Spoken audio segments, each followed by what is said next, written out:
Good morning. Hey. Good morning. Good morning, Facebook Live. How are you this morning? As you can see in my background, I'm in a whole different place today. I'm actually in LA. I'm at the Spectrum International Beauty Show, and I'm an early bird. That's California time. I'm from Chicago. They are 2 hours ahead of me. So I am here. I've been up, guys, since probably about 3 o'clock because that's like 5 o'clock my time, and I'm ready to do this thing. So this, again, is Knowledge by Nikki, 1K.com.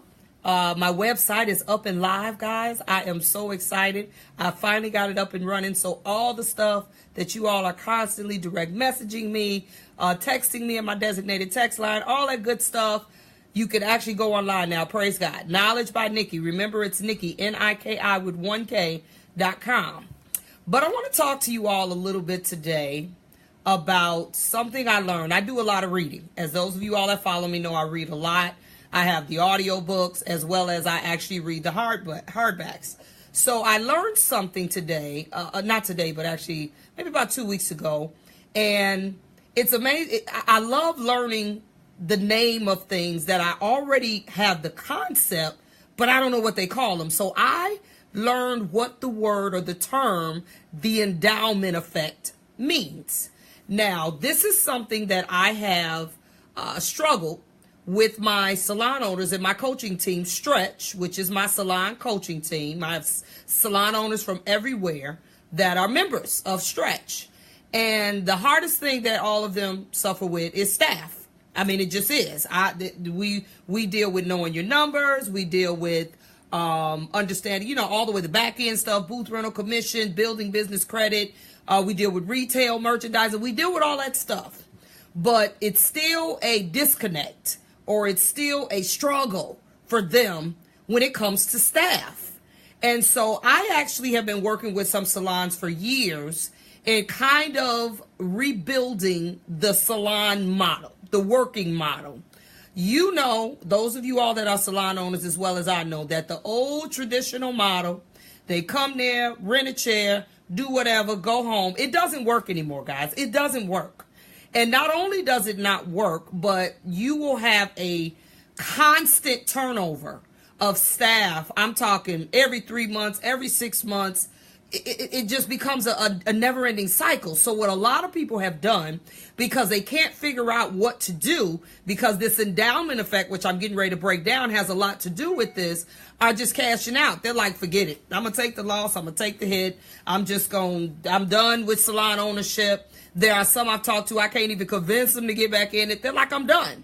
And then a lot of you all are riding the line trying to figure out if it's worth it.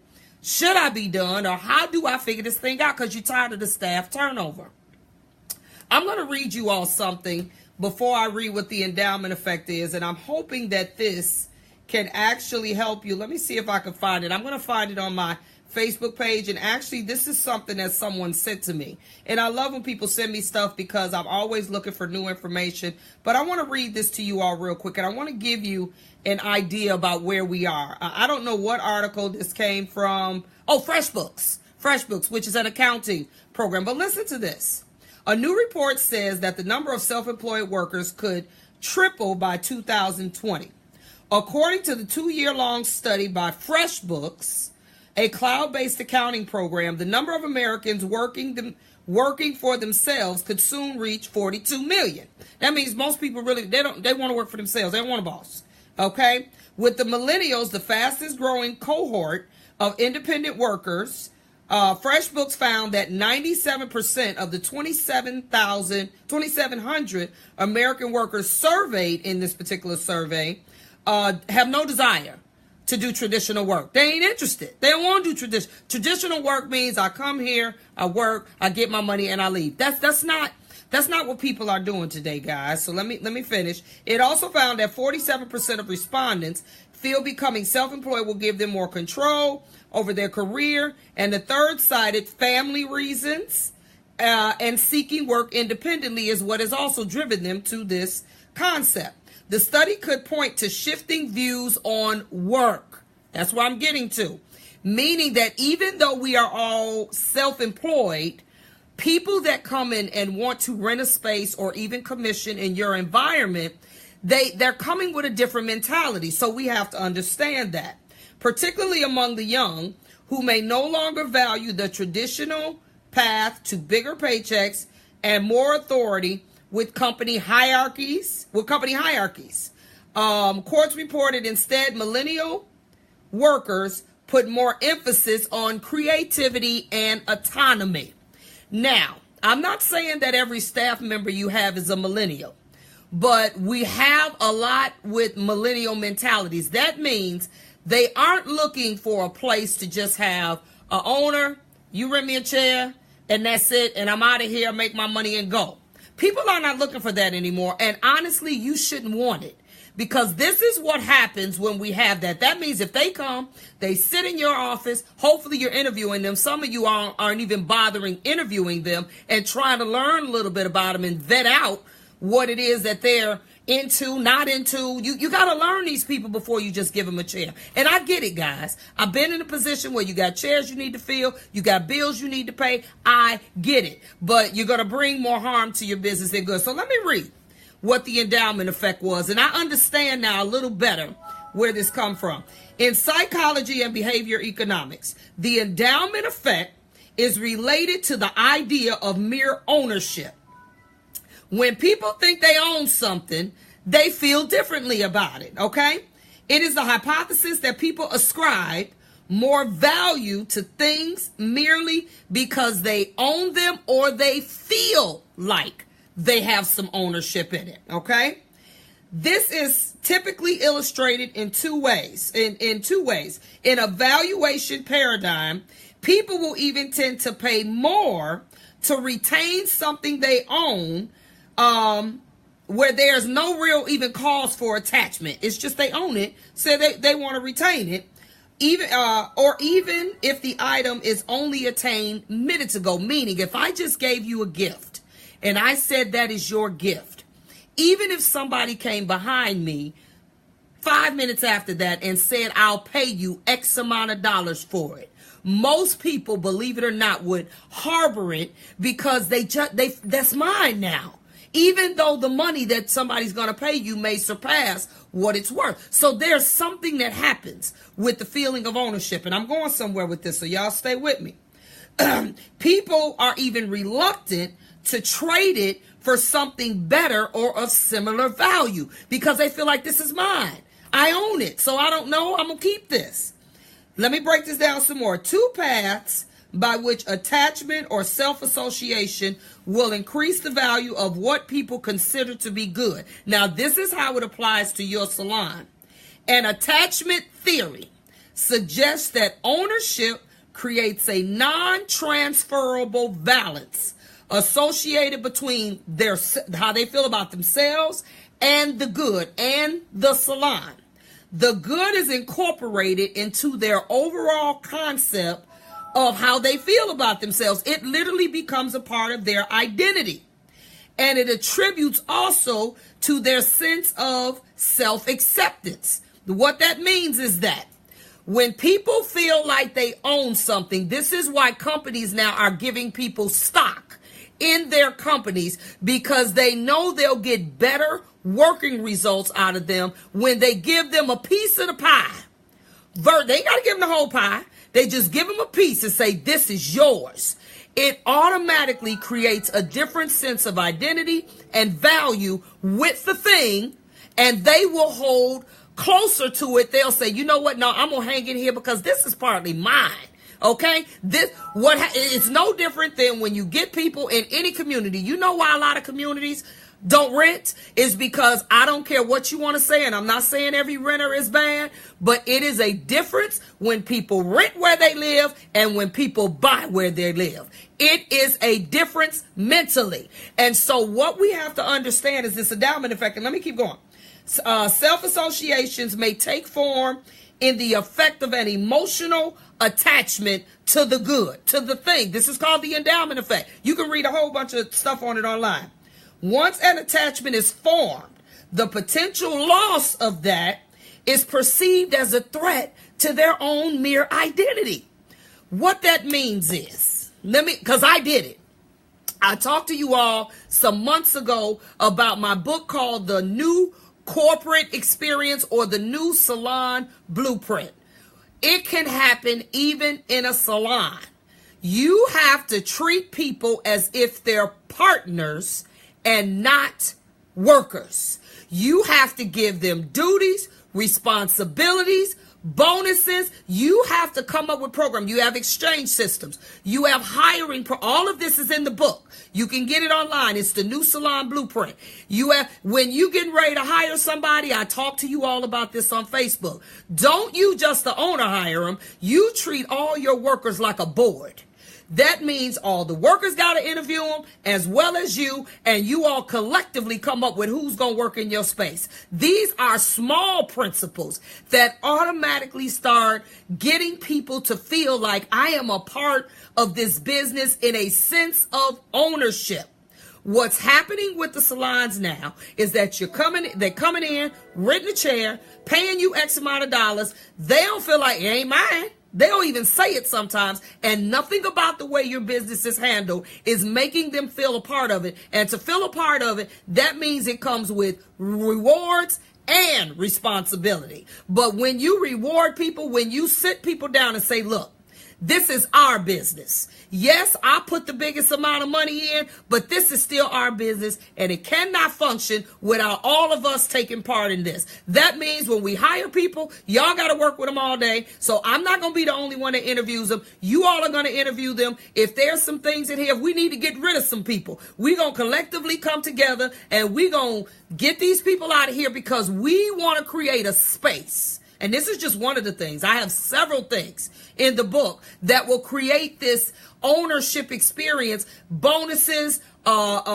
different type of I don't want to call them corporate plans, but they actually are. There are different ways that an owner can incorporate these responsibilities with not just who's going to manage, not just who's going to do, but I mean, we stylists now have to feel like they are a part of this whole operation. You got to let them feel like the boat gonna sink if you ain't here. I need you here.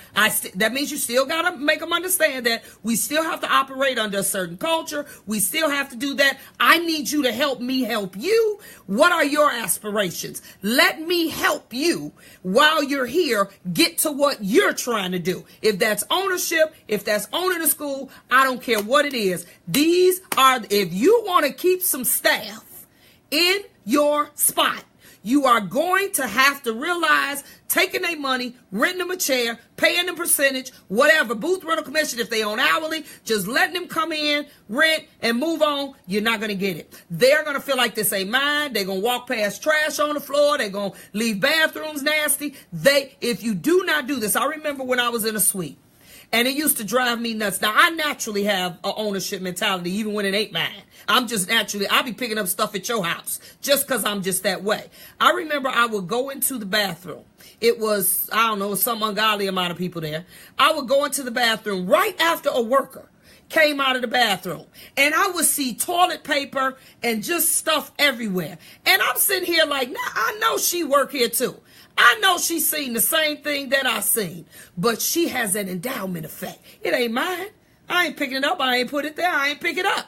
So I'm going to get brooms and sweeping because even though this isn't mine, I still respect other people's things. But if you want people to do this on a regular basis, you have to create a culture and an environment where we all are needed here. And I mean way past just people's money. This comes at the owner setting this culture, making sure you hire people when you interview them. If you establish this culture, and buy my book, it's called The New Salon Blueprint. You can get it on knowledgebynikki.com, Nikki with 1K. If you read it, you can set up every single way that this is, and you make sure when you get ready to hire people, you walk them through how we do this thing here. Because everybody ain't with it, and that's fine. If they're not with it, they're not a fit.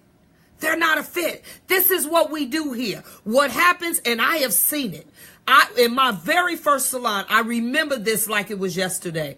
Those jokers were like, we ain't never leaving. We here forever, because I made sure that they understood that, hey, I take care of people who take care of me, and then this is ours. This ain't mine. I never spoke of it like it was mine. I treated them with respect, like I'm asking their opinions on stuff. I'm like, I need you to help me do this, whatever I needed to do. I let them be in on every major decision that was made. I would not make it if they were not totally against it. If they were totally against it, these are things that have to happen if you don't want this constant turnover in your location. Okay, there's an exchange system. I talked to you all about that. We don't have our Facebook Live to go through the exchange system. Get the book, Knowledge by Nikki with 1K.com. Everything is online now. This is needed, or you're going to continually have staff members with the endowment effect, meaning this ain't mine. You know, when I was reading up on this, let me tell you something that was interesting, and I never thought about it. And I'm probably the only, I don't want to say a fool, but I did this. It talked about how many people have actually ever washed a rent-a-car. Think about it. When you get a rent-a-car, if that joker gets dirty, do you wash it? No, because it ain't mine. Now, me, I've actually washed rent-a-cars before for whatever reason. But this is how they explain how people value and ascribe to whether it's mine or whether it isn't. You ain't going to wash no rent-a-car. You barely want to put gas back in it, but you got to, or they going to charge you. If they didn't say they were going to charge you, which some of them just let you bring it back now, you wouldn't even put gas in it, because the endowment effect says that it's not mine, so I'm not going to put any extra time, effort, or money into this. And everybody that's watching, don't forget, do this for me, you all. Hit the share button. If you know there's some people that want this or need this, hit the share button and share it to all of your groups that you know would need this information, so they can try to understand why they are not getting and keeping the employees they need. You may have employees, and some people just gonna be that way, y'all. They have the endowment effect. They don't even take care of the stuff they do own. The stuff they do own, they don't take care of. But this is something that you have to work, and you have to establish your salon working model, where we got exchange systems, we have boards that hire, we come together to decide what events we're going to do, we come together to decide what type of retail is going to be sold at this salon, meaning you like this, I like that, fine. We are going to have everything that everybody likes in the salon, not only for them to buy, not only for the workers to buy, but also for the work. Hi, how are you? I'm sorry. Also, look, see, I may have to go, guys. I'm here at the FedEx Center, and they just came in. But I'm going to finish this live up real quick. I'll be done in a minute, ma'am. Okay, so this is something that is absolutely necessary. We're going to have to talk to people, spend the time interviewing them. Don't hire people right away. People are not necessarily hireable. Give yourself time to process, to think. You interview them first, then you sit all of your staff members down, let them interview them, and then you all come back to the table, make a decision on whether they should work here or not. They can see things sometimes you can't see, because a lot of times you're thinking about, I need rent and I need somebody to fill this chair, but they can see things that they don't necessarily think will work, and they have to also work with them all day, just like you. Okay, so this is called the endowment effect. Make sure you all share it to your groups. Hit share and put all the groups that you think would need this information. I'm not going to be able to go my normal half hour because I have to let the young lady get prepared for work. I tried to come in a little earlier and do this, but I want you all to get the book. It is called The New Salon Model. It will give you a working model so that you can start getting the right people in and they stay. If you don't, they're not going to stay, and you're going to have this constant turnover, which gets discouraging. And then you all call me, and you got a salon that houses 9, 10 people, and the only one working there is you. Now, let me say this too also for my owners. I've said this 1,000 times. You cannot successfully focus on all of these principles when you are working 17 hours behind a chair. So along with you trying to build your salon, you have to also come up with ways where you can retract back and not have to work so hard in your salons. This is absolutely necessary, guys. It is necessary. So I'm here to help you. Again, I have a coaching group for salon owners called Stretch. The coaching group, I actually had a few shift around, so I got a few more opening spots for membership. Then I got my Stretch babies. I see them in the feed. Hey, Stretch. Our calls are going to be real soon, guys, and they're going to be 90 minutes because I got a lot to talk to you all about. I'm also starting a new group that I've been asked to do 1,000 times. People can you help me open a salon? I want to open a salon within the next year.